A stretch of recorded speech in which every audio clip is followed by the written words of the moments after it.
really excited. I'm always excited, but today I'm like mind blown in mind and body and intellect and Body blown. a, yeah, a I interrupted. crossover of so many worlds with Jill Miller. So good morning, Jill. How are you? Good morning. I spy a gorgeous pitty behind you. Is that Yeah, right? that's Pax. He's the love of my life. He's looking at me like, what have I done? Oh my God, oh my God. He's Pitbull Lab, apparently German Shepherd, boxer, Cocker Spaniel mix. And I Oh, I put off having his DNA thing done for years. He's 11. And then I'm always looking at Pax going, what are you? You're just incredible. But he's really like a Great Dane. He's kind of like, he's oh, weird. Like he does weird stuff. And Great Dane owners have seen him and been like, oh, he's like a lab mix with a Great Dane. But Julie, you and I feel like we are separated birth sisters. So we have a pit mix. I immediately could recognize the pit in your dog. We used to have a Dane lab mix, oh, all rescues, by the of way. course. So Yeah, I of know course. everything you're talking about. But when we did the DNA on Haley, our pit mix, it came back like part kangaroo, part Arcturus. I mean, don't do the DNA because it's Yeah. like whatever you ate that day is also in your dog's DNA. You know what I'm saying? Like, forget about it. Yeah. And all I kept thinking was like, oh, at some point, some poor Cocker Spaniel just didn't have a good day. I was Oh, just like, how did that oh, story work out? But anyway, oh. Pax is the love of my life. And at some point during the podcast, you'll hear him drink water really, really loudly, and he'll be like tiptoeing around and all of that. But that's right. And I actually love. So you're the author of several books that are amazing, and I want to dive Oh. into some of them. And at the moment, I'm just blown away by Body by Breath. And you have loads of stuff about snuggling your dog and cuddling your dog and what you call the marathon of downregulation. And as I'm going through the book, there's just all this dog stuff. And I'm like, yeah, like snuggles. You just need these snuggles. And you It's need them. it's it's about co-regulation, right? It's about how we Mm-hmm. use other beings to stabilize our emotional center, our emotional sense of self, our emotional sense of balance, that we really need each other. We need interspecies relationships and we need human to human relationships. The dog is really good for those people that can't seem to regulate with other people. Other people are just frankly too triggering for them. And so that's why dogs, and I mean, some people would argue cats can regulate just as well as dogs, but if you're a dog owner, you probably don't believe that. But if you're a cat owner, you probably believe it. Yeah, I mean, I grew up with two cats and I loved my cats and my cats were amazing. But I'll never say those cats were the loves of my life. But Pax, Full different on. deal. Yeah, Different and deal. this all comes from the theoretical framework of Dr. Stephen Porges and his polyvagal theory. So really the summary of his work on the evolution of the vagus nerve and how humans have appropriated it in the course of evolution is that we are designed to regulate one another. And that starts with the parent-child bond, the caregiver-child bond. And if things don't go well with that bonding through a lifetime, many people find one another's other bodies very threatening, and so a dog can be that thing that really sustains um, somebody's internal state and can help offset the morbidities related to loneliness, right? So you see a lot of old people with dogs, and they're happy as anything because of that Mm-hmm. relationship. Yeah, And I talk 100%. about it in the book. So yeah, I know, I know. So let me do a more together kind of introduction. So sure enough. you have so many hats that are all really beautiful hats that you wear through life. So can you just give us a kind of brief summary of what brought you to where you are now and creating something that I feel is like one of the most incredible projects that I've seen put together, which is a body of work in this incredible book, Body by Breath. And by the way, like you had me at the title. It was just like, yes, yes, yes, yes, yes, yes. And so many people walk amazing paths, and yet the paths don't interconnect, and all our paths are interconnecting Mm. all of the time. And before we started recording, it was like, oh, we have like the creative industry background or performance background or this and that and that. So can you give us just that like kind of What's the story so far? Like, what worlds and hats have you been wearing? Wow, my goodness. Oh, this is such a wonderful time of life. I know your podcast is about midlife. And I think that our generation, if I could be a voice of our generation, I think we are allowing ourselves to be multi-careerists or multi-faceted, multi-interested people. There's no reason why we can't succeed or pursue our dreams and drives in many different spaces. And what a blessing when they actually do intersect and overlap, and then they can all tie in together. My first love was singing.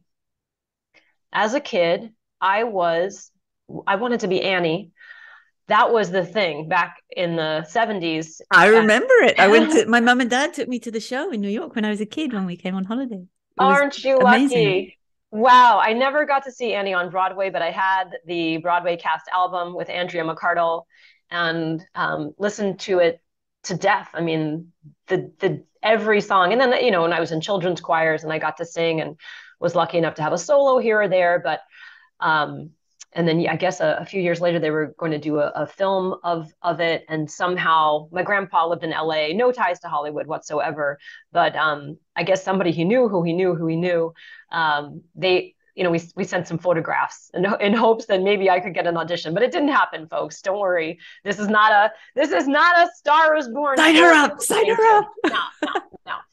But I really was I was very oriented to the performing arts as a kid, but I was also very sedentary. I was a reader. I was very overweight and had big, thick glasses and just was not interested in moving. I mean, I was interested in acting and singing, and my mom was able to scratch together enough money to have private voice lessons. So it just was absolutely a burning love for my being. And it just so happened that that's where I learned about the diaphragm, was from a voice teacher way back when, probably in fifth or sixth grade, and learned about breathing mechanics for the act of singing. Mm-hmm. Rewind a little bit earlier, my mother was also lives with chronic asthma, very severe asthma, which is actually why she and her new husband, we moved to Santa Fe, New Mexico when I was 7 years old, I think third grade, yeah. And to So you get had to that this, nice high altitude.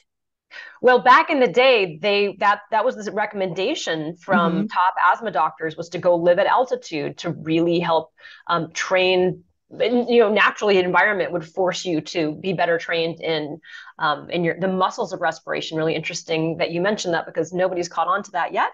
But you're a PhD, so of course you onto that. This is Patrick And McEwen. This is Patrick, and also there was that whole study of the athletes at the Mexico City Olympics, I think, in yes, the 1980s, who they altitude all hit training. new PBs after they went back to sea level after Yep. having spent a month, 2,000 meters altitude. Like, it wasn't huge, but it was enough to kind of make the difference. Yeah, and I'm sure that information had trickled down, because we moved to Santa Fe in 1979. So maybe this was even before the Mexican Olympics.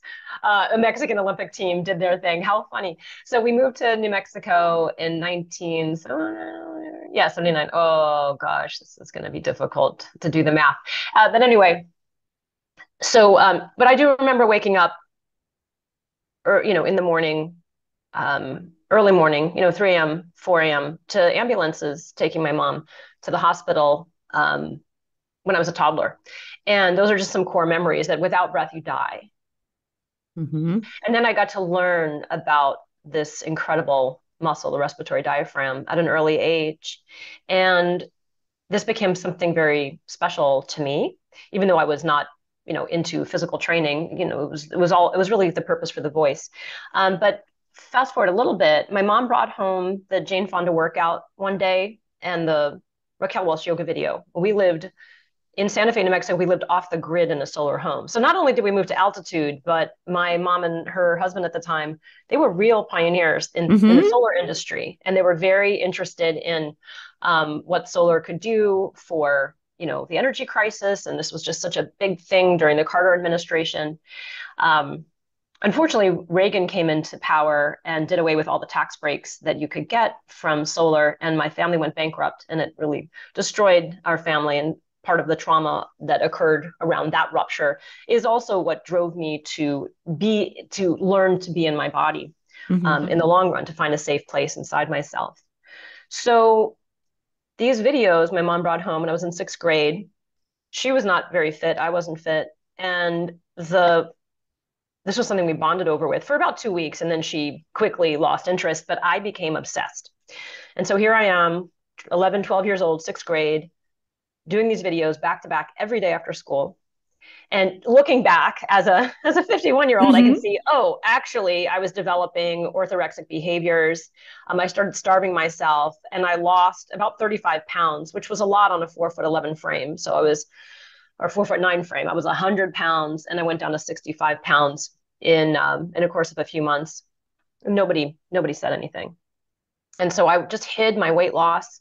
And I knew I was anorexic because I was a smart kid and I somehow had been exposed to some knowledge of the disease somewhere. I was checking out books in the library about anorexia and bulimia. And that was my next path, was bulimia, Mm-hmm. is I started to eat and binge and purge. So what I'm describing to you is, as a tween and a teen, I developed this very severe mental health issue. I'm calling it severe because I know that the leading cause of death, in terms of a mental health issue for teens, is are these eating disorders. Um, and I had to save myself because when I did confess to my parents about these issues, um, they were like, "Oh, this is just a phase." It just wasn't taken seriously. Mm-hmm.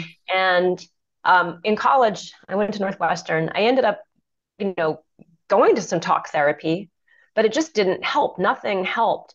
But one day I was doing work study for a yoga studio outside of being a full-time student. And I confessed to the yoga teacher. I said, I can't feel my abs. And I knew I couldn't feel my abs because we would do Pilates in the dance department where I was studying dance and performance. And I would never get sore during Pilates classes, but my roommate, who was pre-med, I dragged her to those classes. She was always sore. And I was like, I don't know why you're sore. But I was just bypassing my center. I was so disconnected. It was just a black hole. So I confessed to the teacher that I couldn't feel my abs. And I told her that I was bulimic because I knew these were connected. Mm-hmm.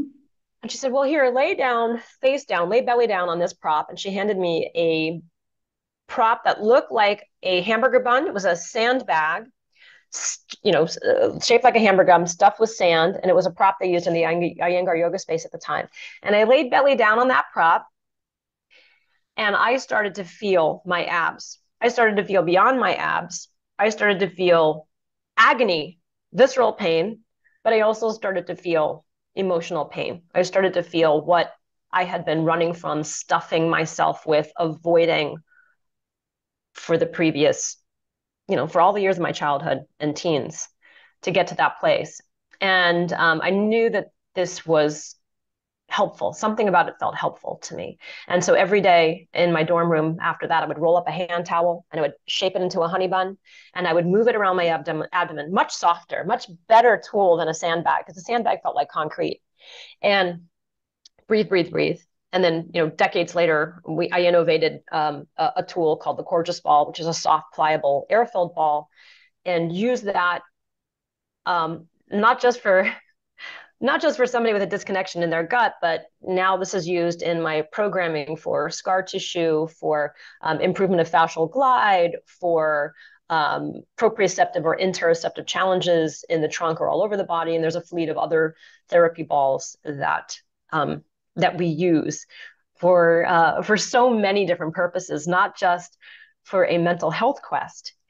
And so my first book was really about the self-myofascial release program that I created called the Role Model Method. Mm-hmm. And this book, Body by Breath, is the book I've always wanted to write, which is really about this approach to inside out self-healing and using these soft tools to really gently,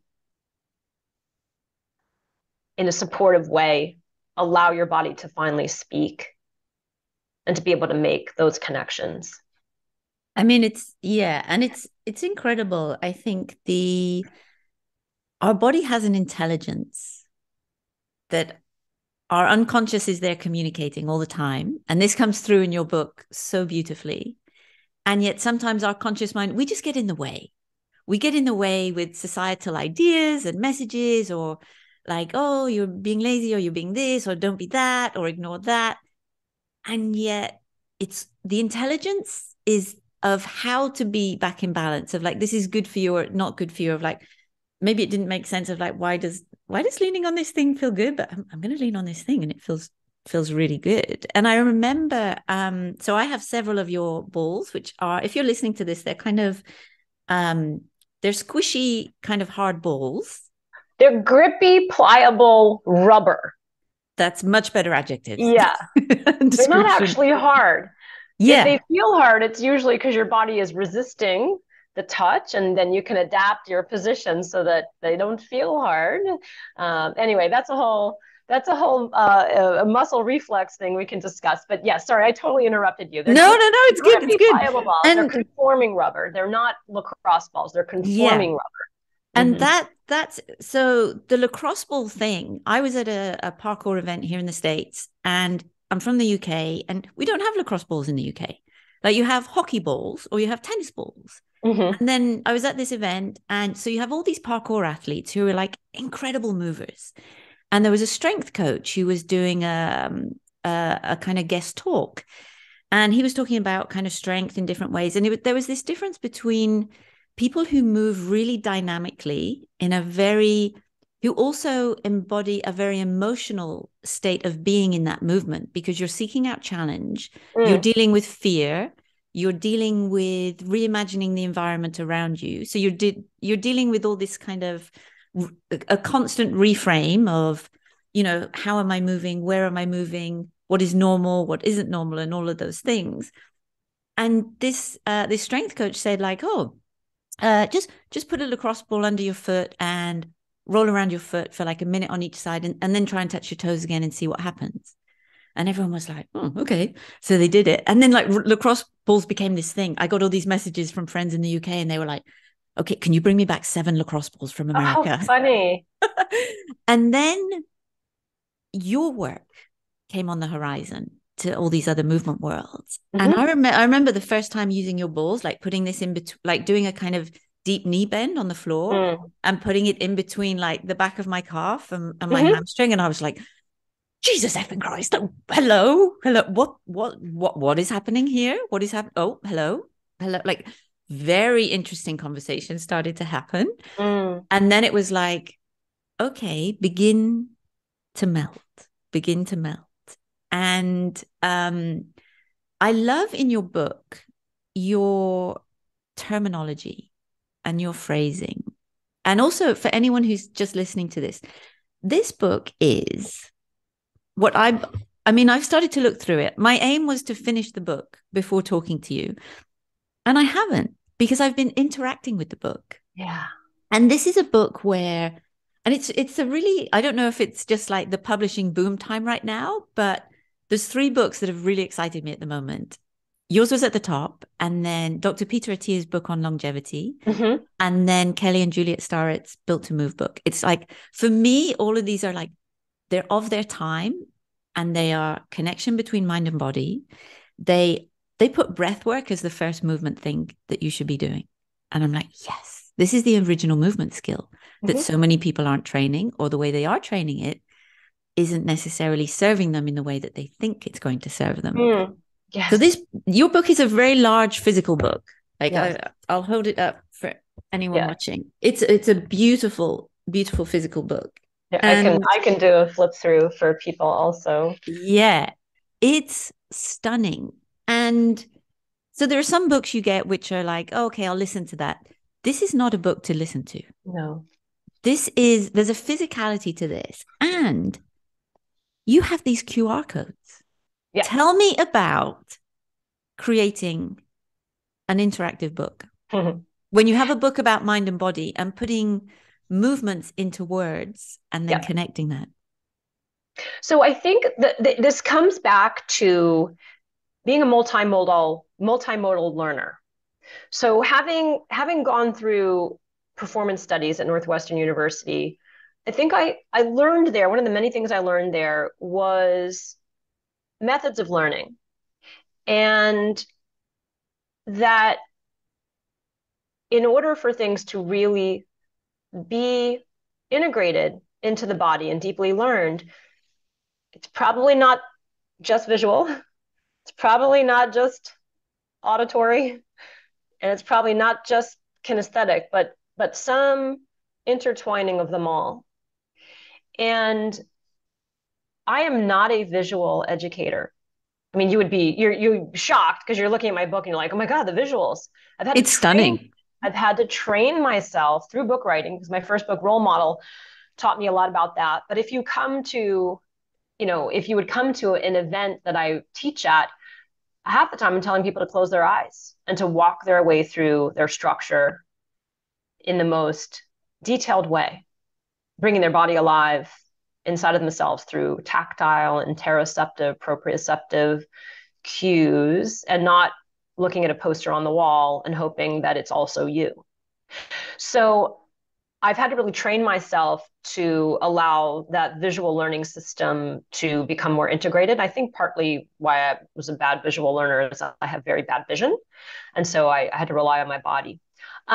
So back to the book, I really wanted to make sure that the exhaustion that might happen from the act of reading or taking in all this, visual stimuli could be immediately integrated by off-ramping them into a practice, or if they were overloaded with the reading, that they could click into a moment in a podcast where I explain something, or they could interact with a YouTube video that said everything I was saying on the pages succinctly and in a broadcast format, right? In a very media-friendly way, which I try to do on YouTube or Instagram, obviously, or what have you. I mean, this book is long-winded. There were 370 pages cut from it, Julie. There was a lot. And we want those pages. There's a whole group of us who are really keen for those pages. I have been told that. Gabby Reese gave me some really good feedback on our podcast. In fact, it was a hot mic, and she's like telling me like some suggestions of what I should do with those extra pages. So I'm very grateful for her mentorship there. And then now it's like, who's got the time to do that? Well, maybe I'll figure that out in the next couple of years. But there's a lot of very meaningful writing that we had to cut so that the book could be a succinct 480 pages instead of 1,000 pages. I mean, my doctorate supervisor always said to me, Julie, it doesn't mean you don't only ever have one book in you. You don't have to put everything in one. But as you know, finishing a book is really, really hard. And just to say, your book is a doctorate. It's the most accessible description that brings in together worlds of biochemistry, of heart, mind, body, of fascia, of anatomy. I mean, I know quite a few things about some of the things, and I'm slow going through this. And then like you brought in some anthropology things, and then you brought in some other things. And then yesterday I spent most of the afternoon then like mapping my diaphragm with the interactive videos. And I realized I can walk on a railing, but I can't pick up the ball with my feet when I did the balance proprioception test. Wow. What's up with that? So it's amazing. Oh, thank you. Gosh, thank you for really going through the stuff too. I love talking to readers and figuring out what their path through the book is. And that's the other thing. I wanted to make the book, I mean, to me, the book is a progression of chapters so there's two parts of the book. There's a science chunk. The first half of the book is about 187 pages, and it's all the why. Mm-hmm.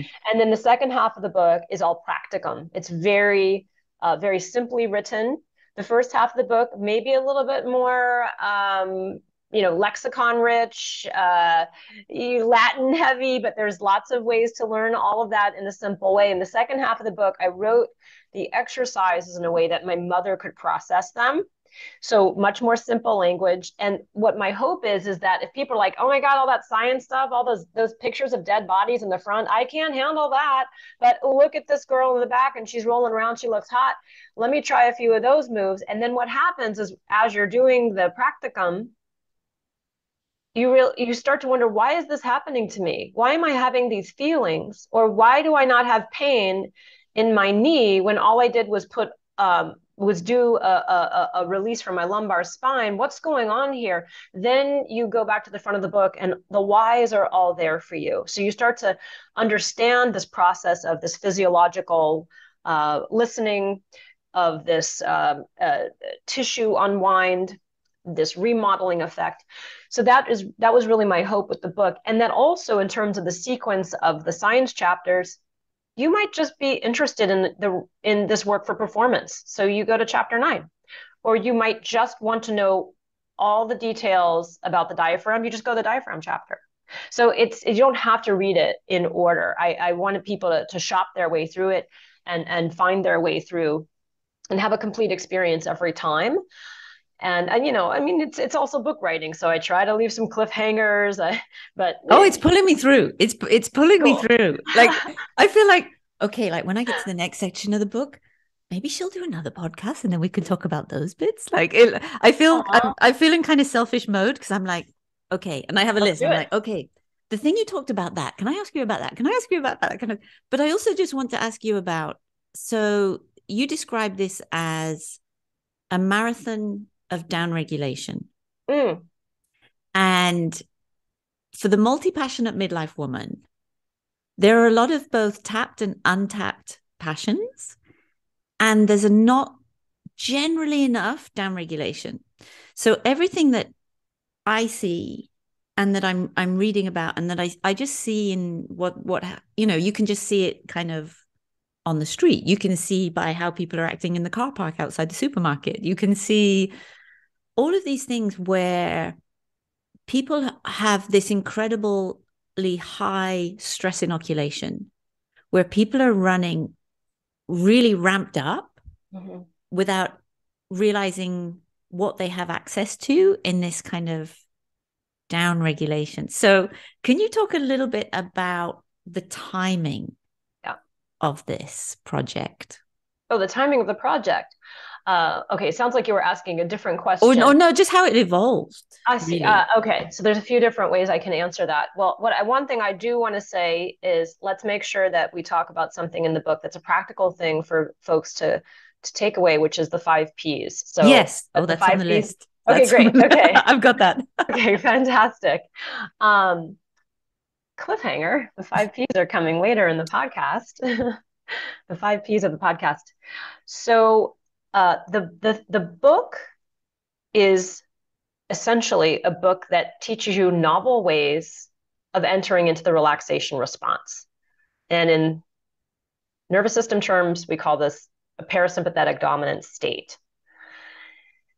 Novel ways. Why novel ways? Well, meditation and even shavasana, like the corpse pose at the end of yoga class, are not always the best fit for a lot of really turned up bodies, a little wound up bodies. And let me describe that a little bit more. Most of our bodies, like you said, we're stress inoculated. We are really good at going from 0 to 60 and maintaining that productivity. Just hammering at it, grinding it out, gritting it out, doing all the things, momming, running a business, dealing with the school, cooking, you know, handling the itinerary of vacations or the agenda of the whole family, like all the things. And the parents, the parents you're dealing with who are sick, really good at that. And then crashing out on the couch with Netflix and a glass of wine. I And think by stop and plop is the best phrasing I've heard for that crash. So just stop, to, flop, internet shop. it's like, there you go. Yeah, incredible. Incredible.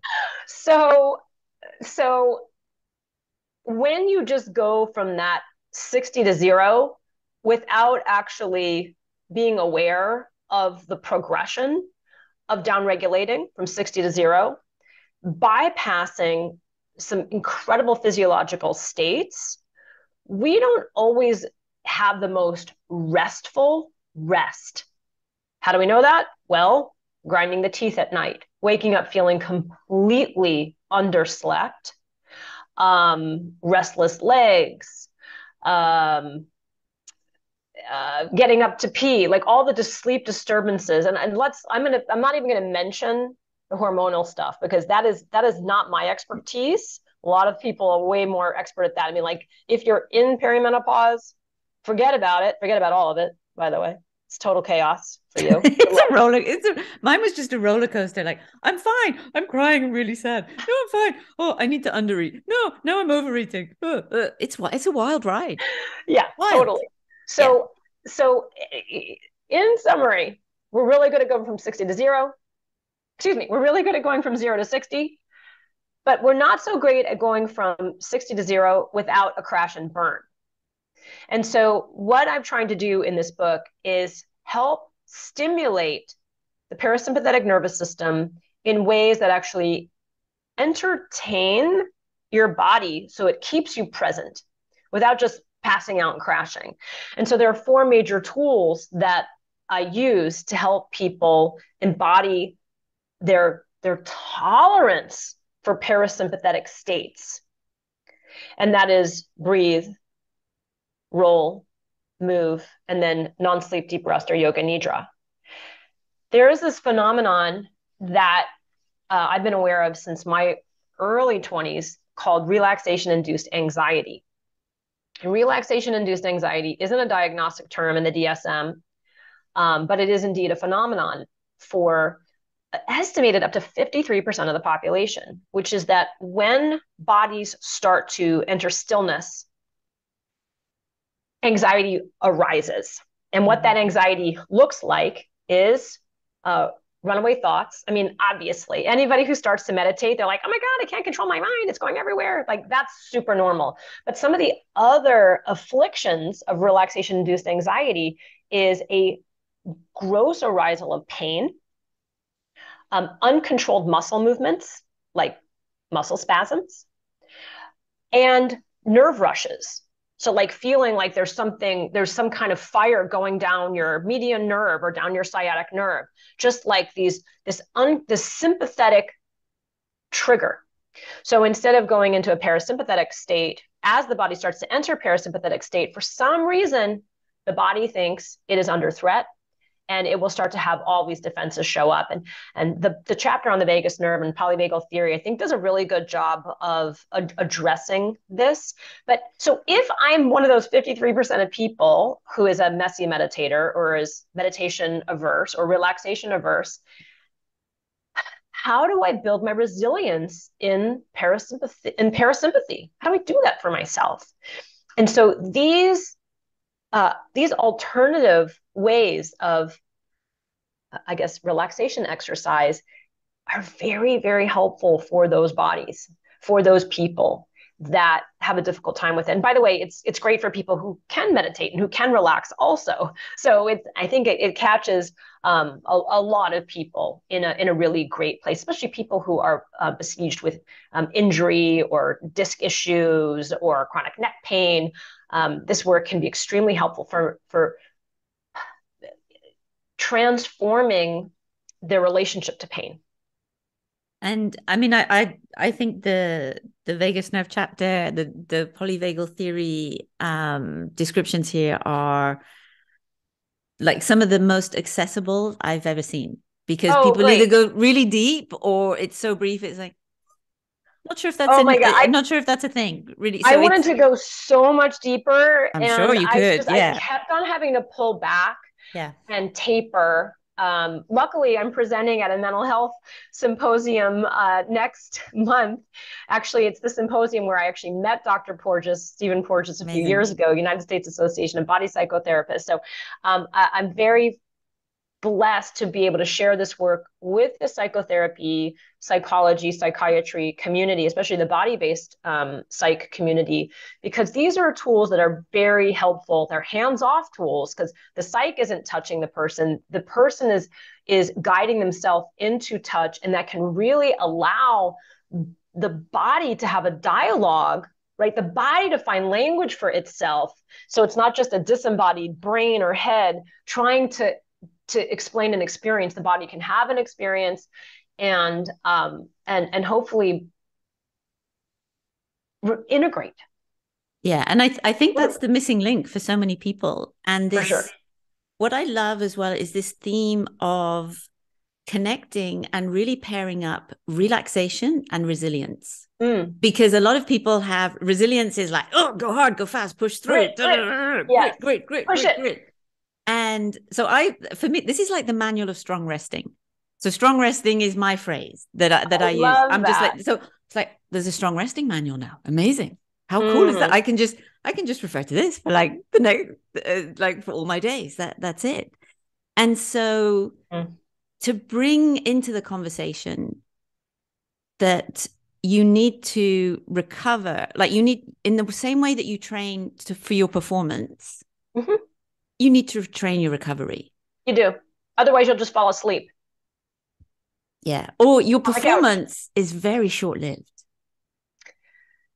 Yes, and what I have found working with athletes and teams, as well as obviously people in chronic pain, is that there's nobody whose performance doesn't improve after they do deep recovery. There you Just, go. I've never seen it. I've never seen it not work. Yeah. So, But there's you have resistance those, to it. There's resistance to like, obviously, because it's yeah, like, it takes time. And you often will have a lot of bad feelings.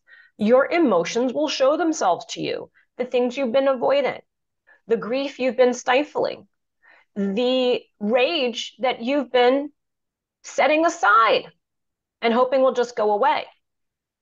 These are living in your body and they're taxing your sympathetic nervous system. And they're taxing your soul, quite frankly. And so this is a chance to really reconnect and do that deep work. There's a lot. That's one of the reasons why I think the psych community likes the work. I'm not a psychologist. But there's a lot of mindset strategies. And then my suggestion to people is, look, if this starts to really arouse negative feelings, which are not negative, it's just those feelings. Oh, the ones I described, the grief, the anger, the rage, those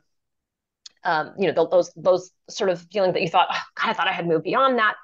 Then you find somebody to co-regulate with, to share this with, whether that's a coach or a psychologist, or it's your dog or your journal or whatever. But this is how we allow ourselves to see what we've been packing away and not letting ourselves fully live. And it's what's blocking us from true relaxation as well, right? Those emotional. So I like to say that this work helps you with your range of emotion as well as your range of motion. it's how we move through the world, mentally, physically, spiritually. And having something that really clearly lines out how to move through these emotions, like literally how you can move Mm. Mm. with and for, and this kind of release of those emotions. And what I love as well is I'm very curious. So you move in a lot of very interesting, multi-passionate circles. Oh So yeah. I see you like, oh, like I saw you, I'm like, oh, so you were talking to Pavel Tsatsoulian, Oh Strong yeah, First I have cool creator. friends. That's You pretty have cool cool. friends. I have very cool friends. And then before it's like, oh, you connected with the biotensegrity. Of course you are. So like there's the Joanne Aversons and the John Sharkeys of this world who are literally rewriting the anatomy books Oh, I in just get terms the of chills. fascia. Yeah. Yes. No, Gil Headley and I, and Tom, like Tom Myers, I've partnered with Yeah. Tom. We have a program called Rolling Along the Anatomy Trains. Gil and we have this text. We're going back and forth all the time about the vagus nerve and exactly where it's innervating. And I met with a scientist last week when I was down where you were.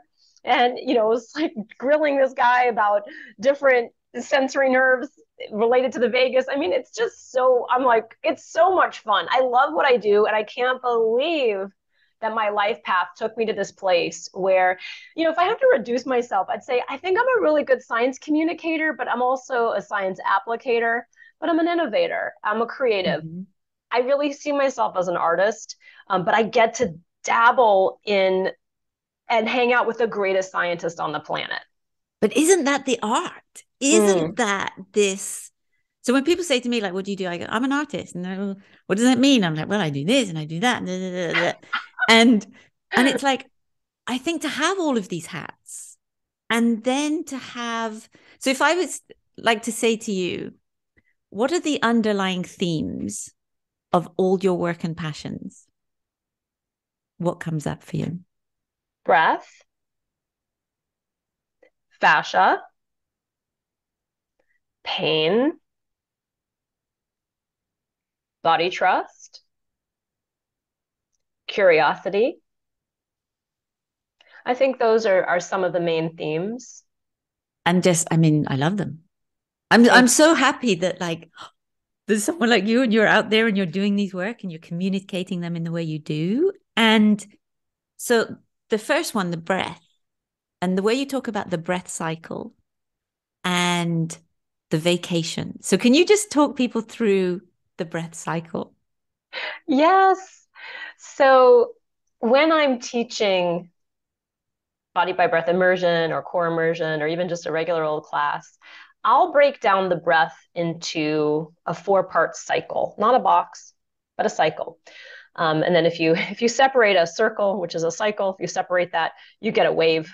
So in the Body by Breath book, you'll see the breath exercises. There's maybe 24 breath exercises. They're all written almost on a treble clef, and you can see a wave, but also little really cute cartoon icons to tell you what to do in different parts of that cycle. But when I simplify it, it's a circle, and the circle has 4 parts.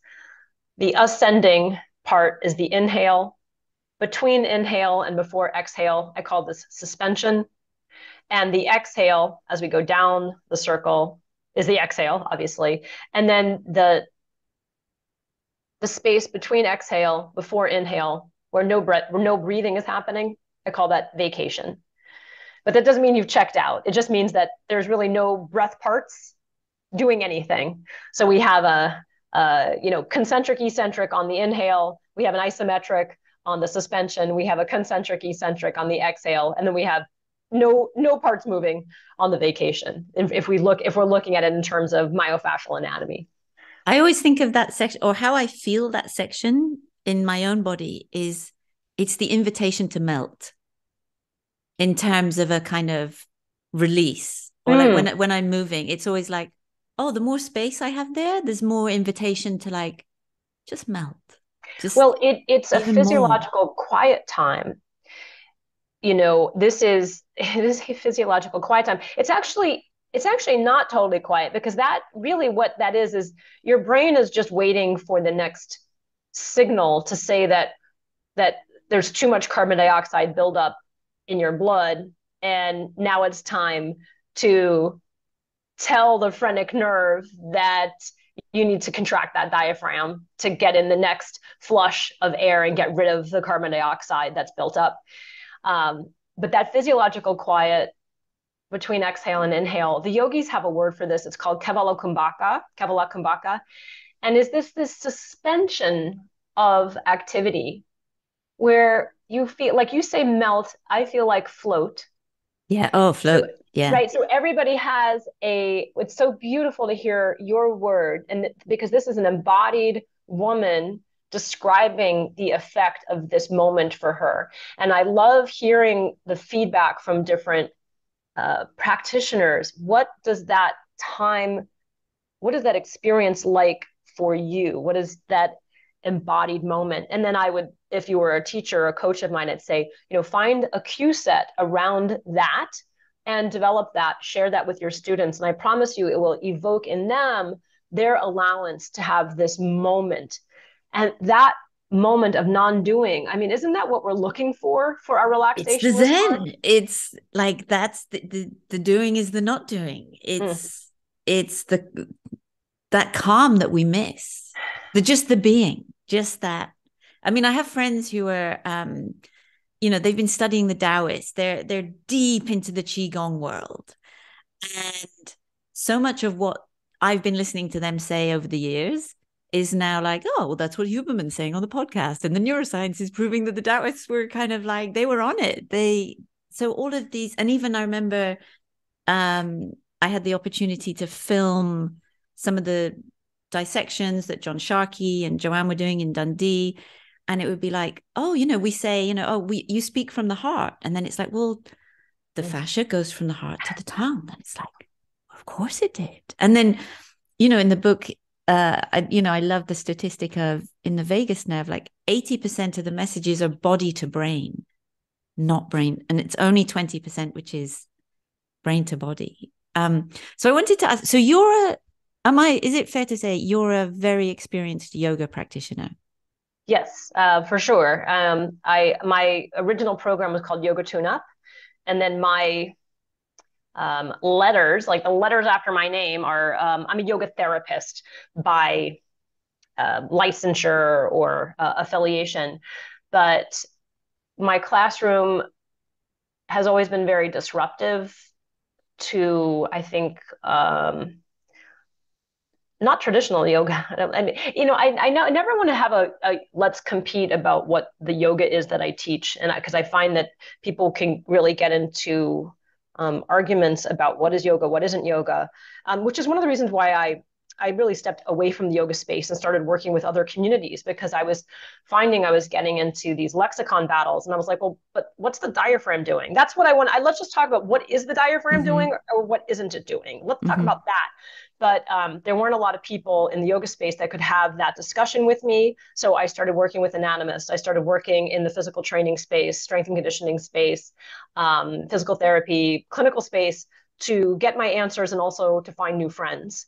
Oh, that Well, no, sounds so I think the yeah. innovation has to come from this crossover of worlds. I think when people stay in the dogma of like, no, I'm just purist this and this and this, whereas the people who are really doing the groundbreaking work are people such as yourself, who are versed in breath, who are versed in body, who are versed in clinical anatomy, who are versed in creativity and communication, who are Right. versed in all of those things. So people like John Sharkey, who's, a Mm-hmm. clinical anatomist and a neurophysical therapist.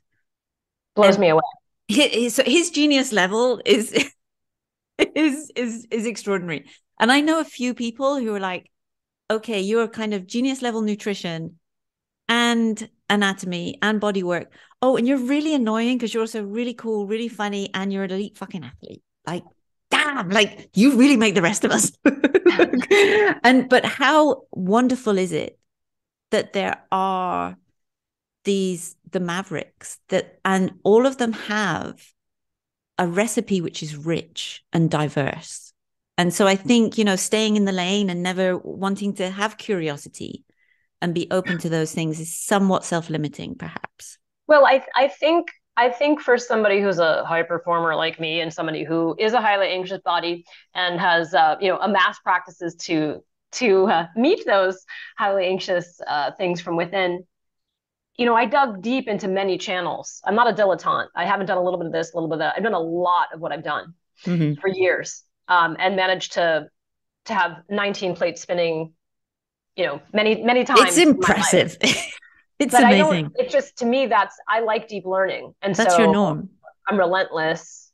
And uh, when I get preoccupied with something, I go in that direction, in the most Tasmanian devil way. I just want to know. I want to know. And then when in studying the depths of different models, then I can cross reference.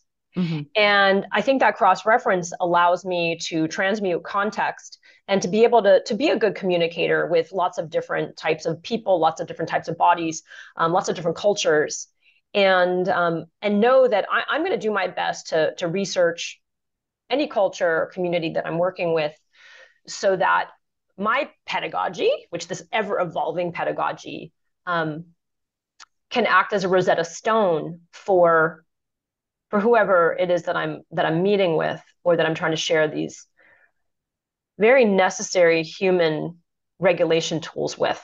Yeah. And so I know I'm aware of time and I know I could talk to you for hours. Yes, ma'am. So there's three things left I want to cover. Oh no. I know it's terrible. Time's running out. Oh my So gosh, I didn't realize the time either. there's something you said it's on page 99. Yes. And it's something that you talk about. And I've shared this message as well. And people get very upset when I say, stop taking big breaths. People don't like it. So you say that you were always taught to breathe deeply to get more oxygen to your cells. Inflate your lungs to soak up as much oxygen as possible. Feed your cells with oxygen. And then you go on to talk about the CO2 resilience and how that's really what we kind of want to train.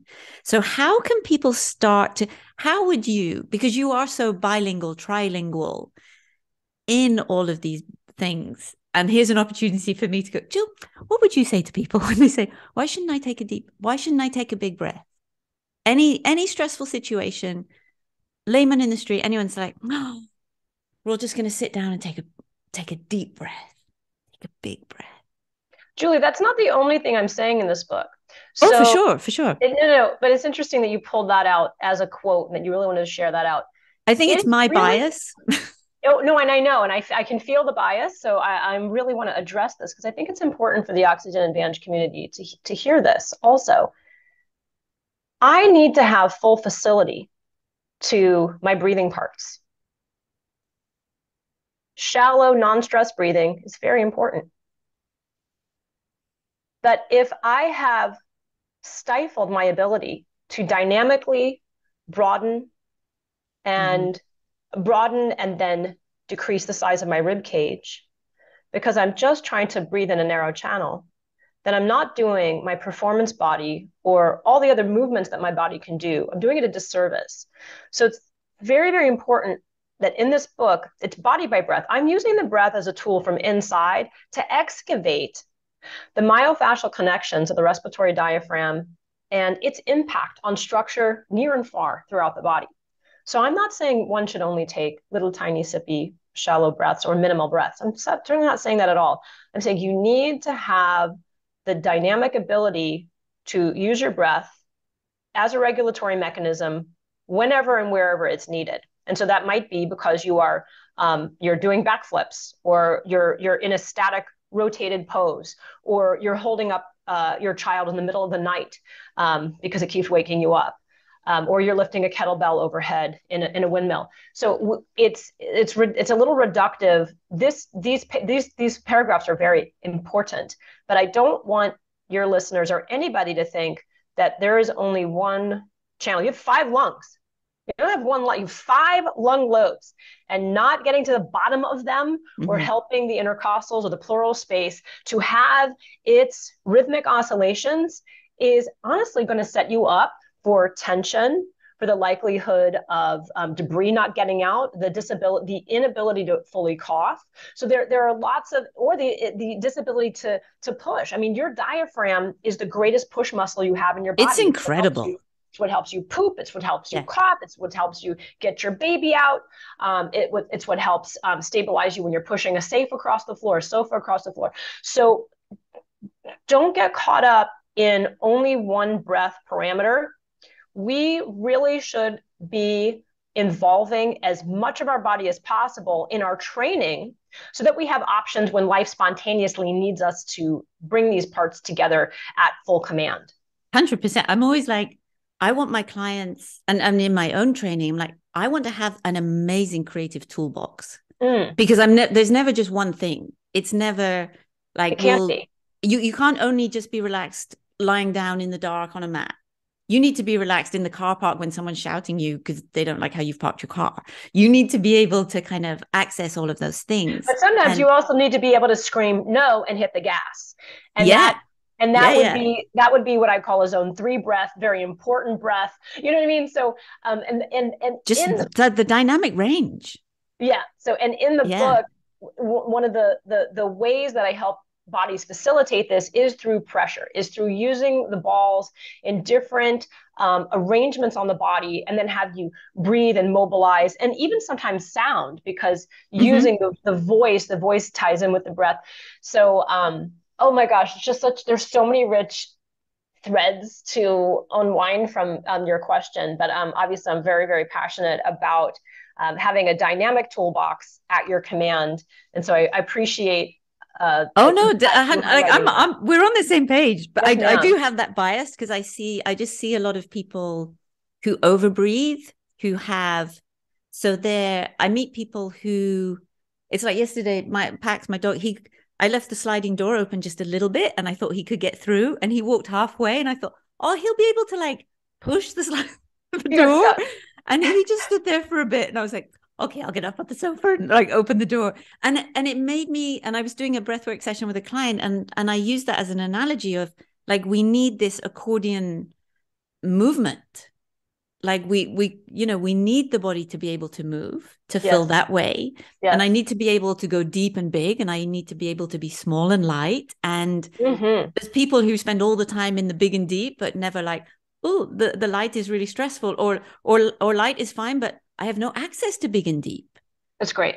And Yeah. so I'm very much of the like in my movement training, it's all like be the generalist, have that range Yeah. within, because life is a range, and you need to be able to change with the changes, which is resilience, which is Hold all on. of those things. Be able to play your wind instrument. Yes, yes, yes. Time is running out. So the 5 Ps.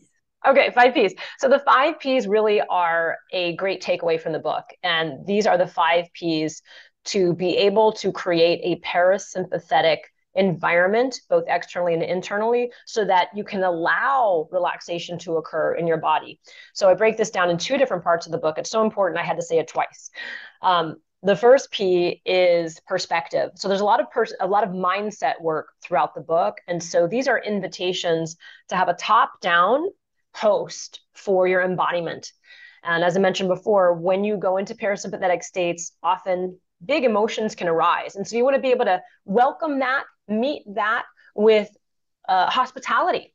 And so, for example, one of my favorite mindsets that I work with now is all of me is welcome here. All of me is welcome here, or I am a safe place. Mm-hmm.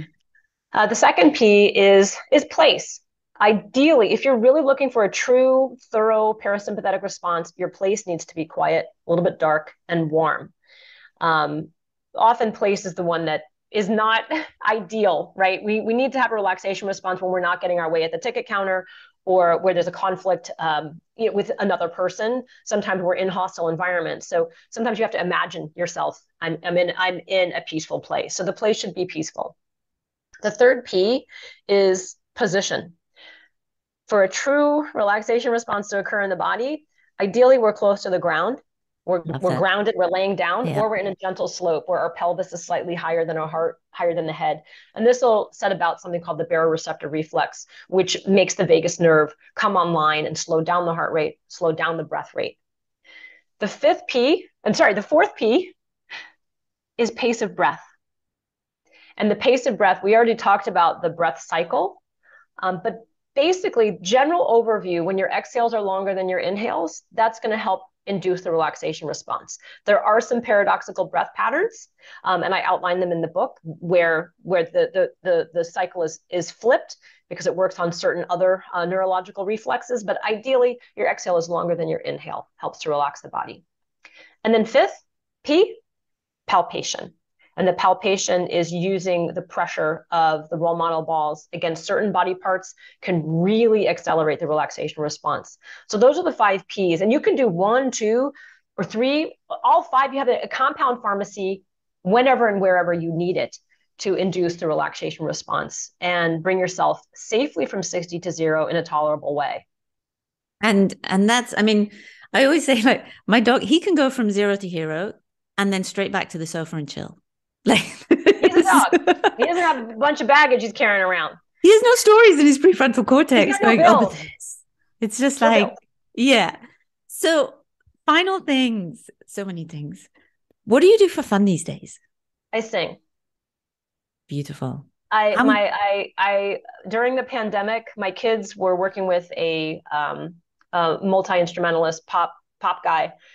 He would come to the house and do lessons. He used to be my son's teacher at School of Rock, and I was writing the book, stressed as all get up, doing homeschool because shut down and running the business, and trying to finish the book.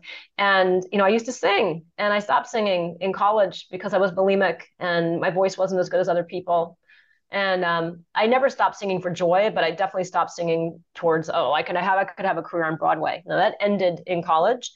And I kept teasing him, like, oh, I used to sing. Someday I'll do a lesson with you. And it was when I turned in my first draft, the day I turned in my first draft, I sent him an email. He was coming that day. I said, you know what? I just turned in my first draft as a gift. I want to do a voice lesson with you today. And I cried through the whole thing because of what we talked about. That sort of fossil of singing, she was reborn. And 2 years later, I ended up doing a set with him at my book launch party, and I actually sang in public for the first time. I had my first recital in my life, and it was, I can't describe it. It goes beyond words. But Chad Wolf, his band is Carolina Lyre, top 40 hits. He's just amazing. I love him so much. He's been my muse. So I sing and then I hike with my son. My son loves hiking. My Isn't 6-year-old.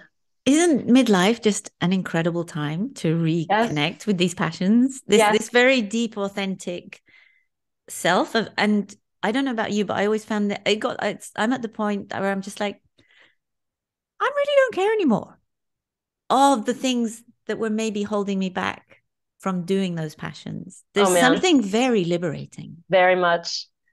No, even reconnecting with old boyfriends, like it's time. Like, why are we afraid to talk to each other? Let's figure out why we were so weird for each other. Like, it's amazing.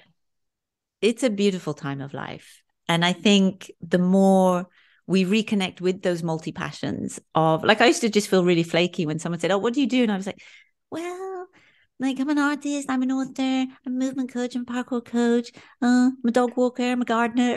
And they'll be like, Judy doesn't really know what she does. Then I just go, I'm an artist.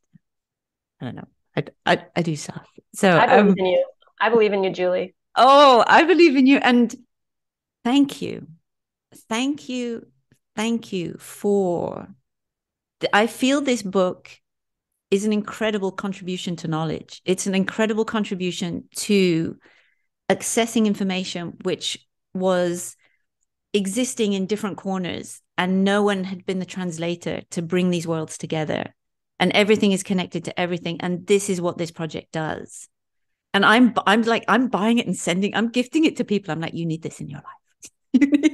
Like, I just think it's a really, like, I'm not a sycophant. I'm not a really easy kiss ass person. And I really just think this is the most incredible project for anyone sat at home who's stressed and Mm. doesn't really know what to do. This is an incredible project if you're a breath worker, if you're an athlete, if you're a physiotherapist, if you're someone who's just kind of a bit of a body geek, or, Mhm. and it's something that should just be there in your home. Because, and like I said, it's going to take me a while. I'm like reading, I'm outside, I'm rolling around, I'm putting balls in places and going like, oh, that side thing, that's cool. Oh, I'm going to stay here a bit longer.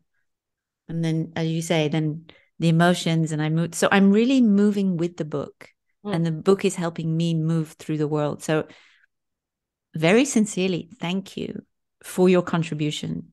And thank you for just huge gratitude for that you're doing your thing and you're able to share it with the world, because your journey, as you share in the book, has not just been like, oh, Jill Miller's got it easy. She just did all these cool things and she did a really cool book and did a really cool project. It's like, a lot of the times we write and we share things because we've embodied them and we've gone through them and we're looking for solutions, and you've found incredible solutions. So your journey is going to be a continuing part of so many other people's journeys. So really heartfelt thank you. And where can people find you, other than like, go and get this book? My Is that website is like my website's tuneupfitness.com, and I do have an online classroom. I teach classes every week. There's also a mentor option where we get together once per cycle and I answer questions. I design new exercise solutions for people on the spot, or I design new classes based on input. I also have a number of trainings on my website, a number of courses. There's a Body by Breath course, an immersion. We're actually doing it next week. It's totally sold out. But also I do those live. There'll be a live one. I'm not sure when this is coming out, when is this podcast coming out, do you Probably think? in the next 1-2 weeks. And I know I'm going to be at a wedding Great. and I'm away. That's why I didn't sign up. I was like, Oh, that's fine. I'm a So sucker for the live. I'll be teaching it in person in the wilds of Ontario on a beautiful retreat center on a UNESCO preserve in August, and there'll be a body by breath retreat, which is just experiential, not practicum oriented. The body by breath immersion is practicum oriented as well as experiential. Body by breath retreat is just blissful experience, and that's going to be at Kripalu, which is out in the Berkshires, November 1st, 2nd, and 3rd. We don't have a link up yet about either one of those, but there will be soon. I'm also teaching master classes all over the country. Those keep popping up. There's one in San Francisco, May 21st at Love Story Yoga in San Francisco at 2 p.m. That's right after I teach at the therapy conference. So just if people stay close to me on my Instagram, that's probably the best way to find out about new stuff, because sometimes I announce stuff on Instagram and it gets sold out before we even get to share it out on the website. So Instagram is probably the place to stay in touch with me at the Jill Miller. My brand is Tune Up Fitness. So you can find out about, local teachers in your area. There's teachers who teach live people, not just online like I do. And yeah, I'm excited to be able to meet your listeners, and hopefully can meet up with some of them at a masterclass, or they'll join in on the online classes or platform. Oh, I'm sure it'll happen. I'm sure it'll happen. So thank you so much for your time today. Thank you so much, Julie. I'm going to ask you one more quick question, Uh-huh. really quick. Where's your curiosity at the moment? Like, where's your like, you're a constant researcher. Life is just constant research. Where are you heading? Where are you at right now? Because you're busy. You're really, really busy. Yeah. Well, personally, it's vocal development. And then professionally, I'm just never done with the diaphragm. So it's just incredible. Yeah. I have some new papers on the diaphragm, and that are very, very difficult to get through. So that's kind of where I'm at. Like, I finished writing this book and I was like, oh no, look at all this other information that's new to me. So it's diaphragm. It's, I mean, I celebrate it. It's Thank amazing. you. Thank you for listening to the show. Remember to subscribe and leave a review, and let me know what resonated, what you liked, what it brought up, what you're curious about, and what you would like to hear. You can go to julieangel.com and you will find a bunch of great free resources there. There is the free Move More course, your free Movement Snacks guide, and if you are interested in reclaiming and increasing your physical strength and confidence so you can get your mojo back, be brave, adventurous, and age with grace, then message me via social media. I'm on Facebook and Instagram, or through my website, or email me at drjulieangel@gmail.com. That's drjulieangel@gmail.com, and let's set up a call. And until the next time, enjoy, stay curious, and I'm glad you enjoyed the show.